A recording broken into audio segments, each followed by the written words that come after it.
वे यरीहो में आए और जब वह और उसके चेले और एक बड़ी भीड़ यरीहो से निकली थी, तब तिमाई का पुत्र बरतिमाई एक अंधा भिखारी सड़क के किनारे बैठा था। यह सुनकर कि यीशु नासरी है, पुकार पुकार कर कहने लगा, हे दाऊद की संतान, यीशु मुझ पर दया कर। बहुतों ने उसे डांटा कि चुप रहे, पर वह और भी पुकारने लगा, हे दाऊद की संतान, मुझ पर दया कर। तब यीशु ने ठहर कर कहा, उसे बुलाओ। और लोगों ने उस अंधे को बुलाकर उससे कहा, ढाढ़स बांध, उठ, वह तुझे बुलाता है। वह अपना कपड़ा फेंक कर शीघ्र उठा और यीशु के पास आया। इस पर यीशु ने उससे कहा, तू क्या चाहता है कि मैं तेरे लिए करूं? अंधे ने उससे कहा, हे रब्बी, यहाँ कि मैं देखने लगूं। यीशु ने उससे कहा, चला जा, तेरे विश्वास ने तुझे चंगा कर दिया है। वह तुरंत देखने लगा और मार्ग में उसके पीछे हो लिया। आमीन, हालेलुया, हालेलुया, हालेलुया, हालेलुया। सो परमेश्वर का जो वचन है ना, वो हमको समझना बहुत जरूरी है। उसके भेद, उसका प्रकाशन होना हमारे जीवन में बहुत जरूरी है ना। अभी इस फ्राइडे के दिन जब फास्टिंग पीरियड था, तो मैं यही बता रहा था कि जब हम परमेश्वर के वचन को महत्व देते हैं और उसको प्राथमिकता देते हैं और उस वचन के अनुसार अपने जीवन में कामों को करते हैं, तो परमेश्वर हमारे जीवन में आशीष देता है। हालेलुया। तो परमेश्वर ने इस सृष्टि में रहने के लिए, इस जगत में रहने के लिए कुछ हमारे रहने के लिए कुछ सिद्धांत, कुछ उसके नियम लागू किए हैं जो इस वचन के अनुसार, हालेलुया, जो परमेश्वर का वचन बताता है। तो जब भी हम परमेश्वर के वचन को पढ़ते हैं, तो तब हमें पता चलता है कि हम अपने जीवन को कैसे जी सकते हैं। समझ रहे आप मेरी बात को? तो जब हम वचन को पढ़ेंगे ही नहीं और उसे समझेंगे नहीं और परमेश्वर का प्रकाशन हमारे जीवन में नहीं आएगा, तो हम उस भेद को नहीं पा पाएंगे जो परमेश्वर हमें देना चाहता है। जब आप पहला कुरिन्थियों अध्याय 4 उसकी पहली और दूसरी आयत पढ़ेंगे, तो वहां पे लिखा है कि परमेश्वर जो मनुष्य है वो तुम्हें भेदों के भंडारी समझे। मतलब आपके पास परमेश्वर के प्रकाशन, उसके वचन का ज्ञान, उसके वचन का भेद होना बहुत जरूरी है। हालेलुया। अगर आपके पास परमेश्वर के वचन का भेद होता है, तो आप इस दुनिया में जय प्राप्त कर सकते हैं। आपको परमेश्वर हर एक बीमारी से छुड़ा सकता है, आपको परमेश्वर ऊंचाइयों पे ले जा सकता है। हालेलुया। कब? जब आपके पास परमेश्वर के वचन का भेद होता है। आमीन। आप दीदी को दे दो। हालेलुया। सो आप लोग ध्यान से सुनिए कि परमेश्वर के वचन के प्रकाशन और उसका भेद हमारे जीवन में होना बहुत जरूरी है। आमीन। जब वो होता है तो परमेश्वर का छुटकारा हमारे जीवन में आता है। तो उसी प्रकार हमने जिस प्रकार पढ़ा मरकुस अध्याय 10 उसकी आयत नंबर 46 से 52, यहाँ पे लिखा है, वे यरीहो में आए और जब वह और उसके चेले और एक बड़ी भीड़ यरीहो से निकलती थी, तब तिमाई का पुत्र बरतिमाई एक अंधा भिखारी सड़क के किनारे बैठा था।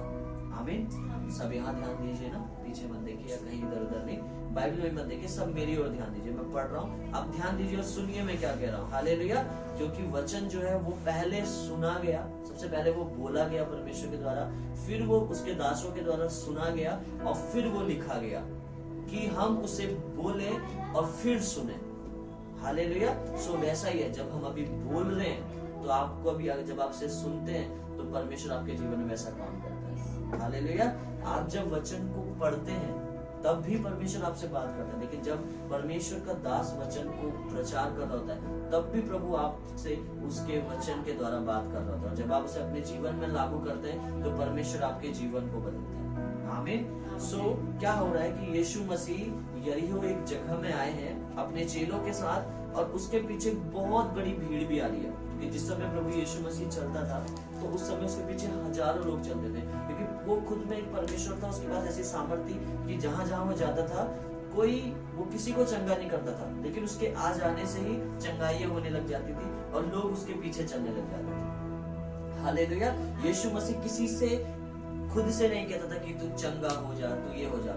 कैसे? क्योंकि लोग उसके पीछे खुद आते थे और कहते थे कि परमेश्वर मुझे चंगा कर, तू परमेश्वर का पुत्र है, मुझे चंगा कर, मैं चंगा होना चाहता हूँ। तो यीशु मसीह कहता था, क्या तू सच में चंगा होना चाहता है? तेरे विश्वास ने तुझे चंगा किया है। तो ऐसे परमेश्वर कहता था, और ऐसे एक्चुअली परमेश्वर की प्रेजेंस से ही, यीशु मसीह की उपस्थिति से ही लोग चंगे हो जाया करते थे। हालेलुया।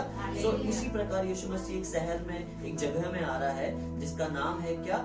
यरीहो। और वहां से वो भीड़ निकल रही है और वहां पे एक तिमाई, एक आदमी है जिसका बेटा क्या है? बर्तिमाई, एक अंधा भिखारी है। तब तिमाई का पुत्र बर्तिमाई, एक अंधा भिखारी, सड़क के किनारे बैठा था। हालेलुया। आपको पता है भिखारी की हालत क्या होती है? पता है ना?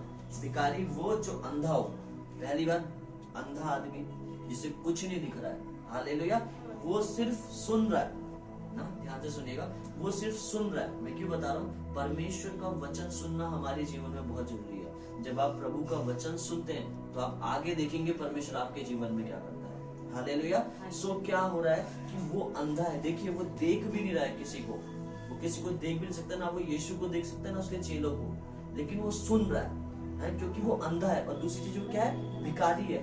भिखारी मतलब उसकी कंडीशन बेकार है, उसे ना कोई पूछ रहा है। कोई भिखारियों को पूछता है? कोई नहीं पूछता। चलते चलते मन कर गया तो 2 रुपए दे दिए, नहीं तो चलते हुए, अगर मन भी नहीं किया तो ना, समझ ले। तो उसकी कंडीशन इतनी बेकार है। सो क्या हुआ कि वो सड़क के किनारे बैठा था, वह यह सुनकर कि यीशु नासरी है, पुकार पुकार कर कहने लगा। आमीन। जब परमेश्वर को आप सुनते हैं, उसने क्या सुना? कि यीशु नासरी है। हालेलुया।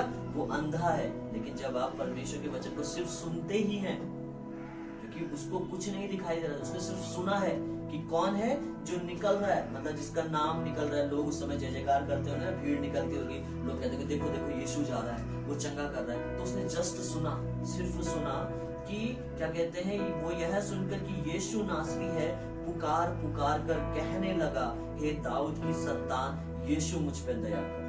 हालेलुया। इसका मतलब अगर वो नहीं सुनता तो वो परमेश्वर से प्रार्थना भी नहीं कर पाता कि हे दाऊद की संतान, मुझ पे क्या कर?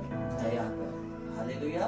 मतलब वो अगर इस वचन को नहीं सुनता कि यीशु जा रहा है, यीशु गुजर रहा है, तो वो परमेश्वर से नहीं कह पाता कि तू मुझे ठीक कर। इसलिए परमेश्वर का वचन सुनना हमारे जीवन में बहुत जरूरी है। जब आपको वचन पता होगा, जब परमेश्वर ने जो कहा है वो पता होगा, तभी उसी के अनुसार आप परमेश्वर से उस चीज के लिए मांग पाएंगे।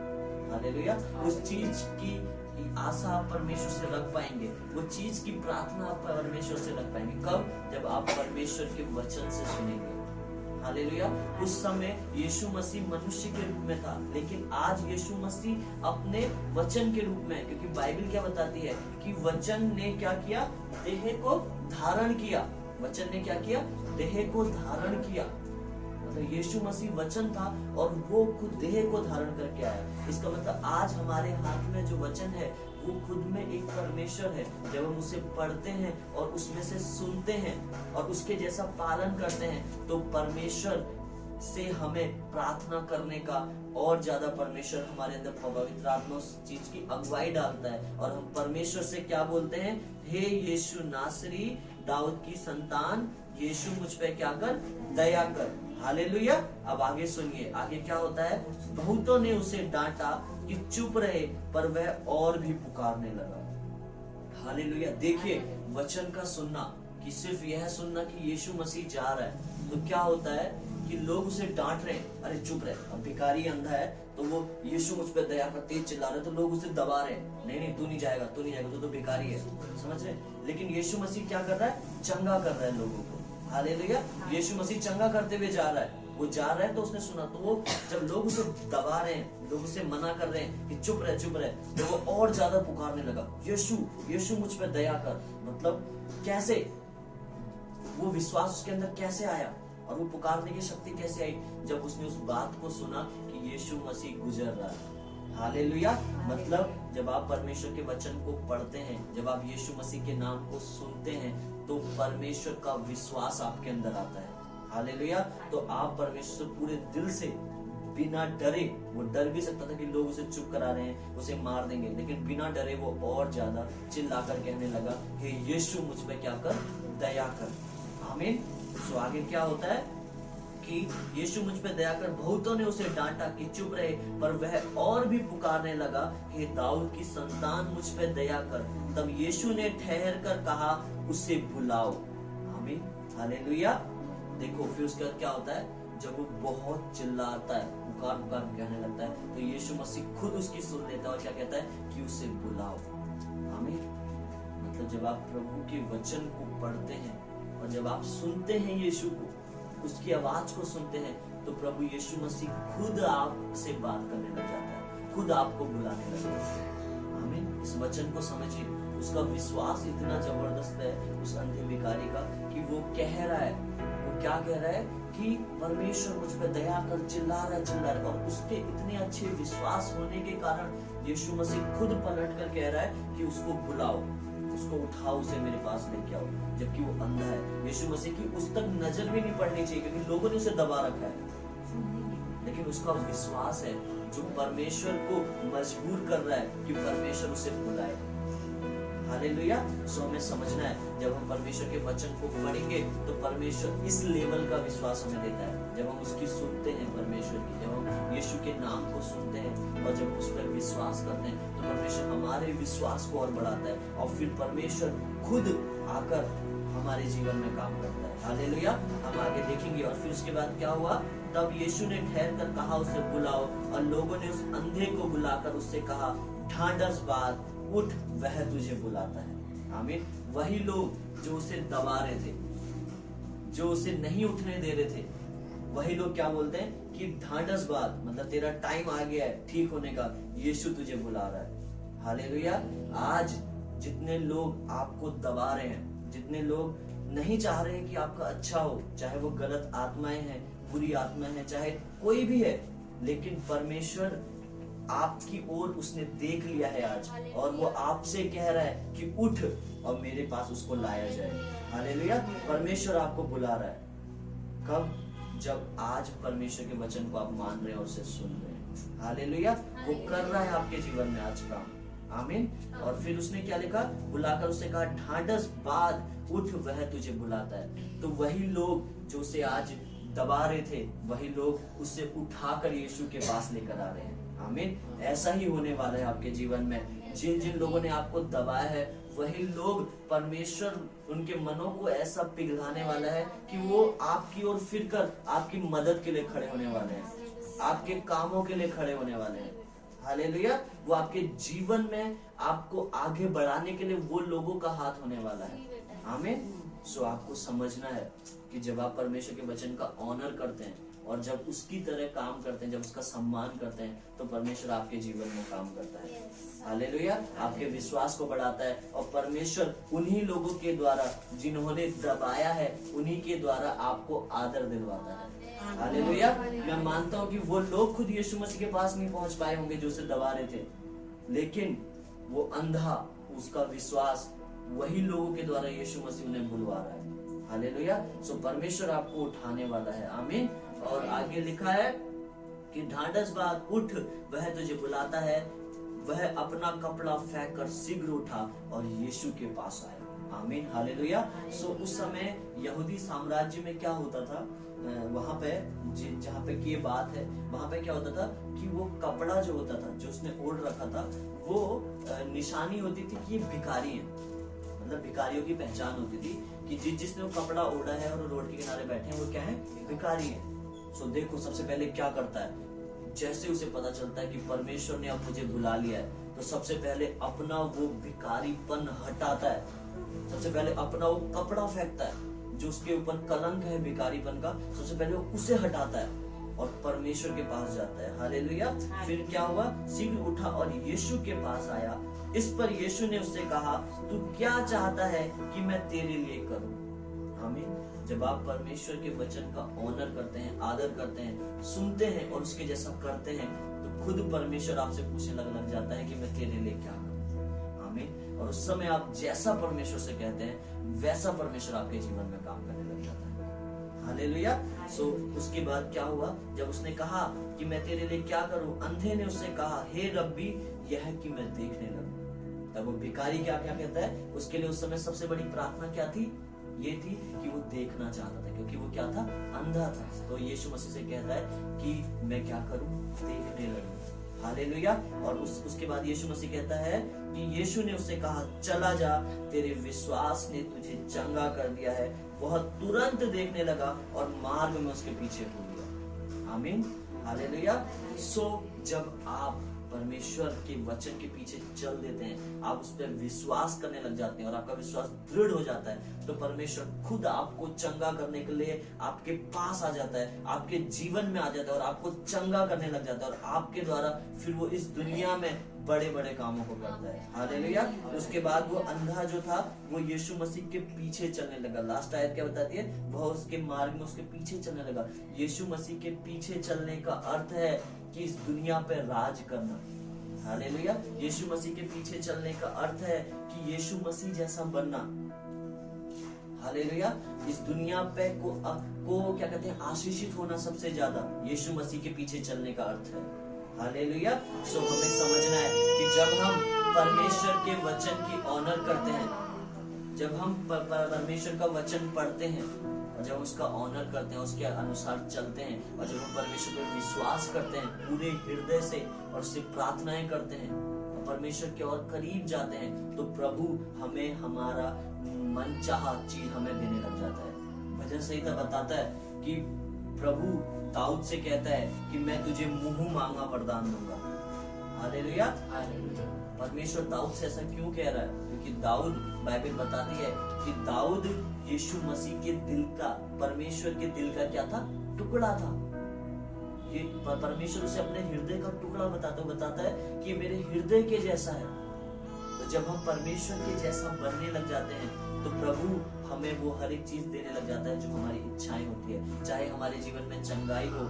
हालेलुया। सो आज आपके जीवन में परमेश्वर उन हर एक चीजों को देना चाहता है, बस आप विश्वास कीजिए। आमीन। आप उसके वचन पर चलिए, जैसा वो कहता है आप वैसा करिए। उसके वचन को पढ़िए, सुनिए। हालेलुया। यहाँ पर आइए, लगातार उसके वचन को यहाँ पर सुनिए, तो परमेश्वर आपके जीवन में काम करेगा और आपको हर एक उन बंधनों से छुड़ाएगा। हालेलुया। परमेश्वर उन हर एक चीजों से आजाद करेगा। आमीन। सो ये है परमेश्वर पे विश्वास करने का फल। आमीन। सो परमेश्वर आप सबके जीवन में काम करेगा, क्योंकि उसका वचन बहुत ही ज्यादा महत्व रखता है हमारे जीवन में। हम जब उसके वचन को पढ़ेंगे, जब तक हम नहीं पढ़ेंगे तब तक हम नहीं समझ पाएंगे कि क्या सही है क्या गलत है। और हमारा विश्वास भी तभी बढ़ेगा जब हम उसके वचन को पढ़ेंगे। हमारा क्योंकि बाइबल में ही ऐसा लिखा है कि विश्वास सुनने से और सुनना यीशु मसीह के वचन से होता है। हालेलुया। सो जब आप पढ़ेंगे नहीं तब तक आपका विश्वास नहीं बढ़ेगा। सो आपको इस वचन को पढ़ना है। हालेलुया। और इस वचन में बहुत मनन करना है, और जैसा बाइबल बताती है वैसा हमें करना है, तो परमेश्वर आपके जीवन में काम करेगा। आमीन। सो वो महान परमेश्वर है जो आपके जीवन में काम करना चाहता है। वो चाहता है कि हम बढ़े, हमारा लाइफ दिन पर दिन स्तर हमारा बढ़े, हमारा जीवन बढ़े। हालेलुया। वो हमें आशीषित करना चाहता है। परमेश्वर कभी हमें बीमार नहीं देखना चाहता, कभी गरीब नहीं देखना चाहता। उसने हर एक चीज का अपने वचन में आंसर दिया है। अगर तू ऐसा करेगा तो तेरे लिए ऐसा होगा, अगर तू ऐसा करेगा तो तेरे लिए ऐसा होगा। आमीन। तो जब हम ऐसा करते हैं, परमेश्वर के वचन का ऑनर करते हैं, उसके वचन का आदर करते हैं, तो परमेश्वर हमारे जीवन में वो काम करता है। आमीन। सो आइए हम अपने आप को बंद करेंगे और प्रार्थना करेंगे। हालेलुया।